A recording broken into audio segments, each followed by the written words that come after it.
حج علي انت من رايحين بالمضيف مالتي. شيخنا هنا شو القعده تخبل وانا جايك بشغيله. شنو شغيله قل لي؟ شيخنا انت شيخنا وابو الكل على راسي وابن كبر واريد اتزوجني. ابشر حج علي تريدها تجرالك. انت ابو الكل وابو هاي الديره، واحنا تعرف اجدادنا واجدادك ربوا سوى، وهنا وسحنا الحمد لله وشكر ربنا سويه، وحمود ابني رايد بنتك يا شيخ. حج علي على راسي انت وابنك، وانا شرط بنت اللي يريدها انطي حكمه واللي يحلها يا هناك شيخ قل لي شنو الحكمه واحنا بالخدمه. حكمه تقول يمشي بديره ومتيه مسيره وحلها وبالعافيه عليك بنت حج علي. يا شيخ راح اروح وباكر اجيب لك الحل وبخير والدلع وانا قايم. تستاهل اذا جبت لي الحل. الله يحفظك شيخنا في مال الله. سلامة هلا بيكم نور.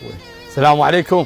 وعليكم شيخنا السلام. شلونك زين؟ اهلا وسهلا. انتهى دوامك، ايش عجب جاي؟ والله شيخ انا جايك مستحي من عندك، اتمنى ما تردني. انا عمري ما رديت واحد، ابشر تريده يجرالك. انا ما قاعد وما اريد اطول عليك شيخنا،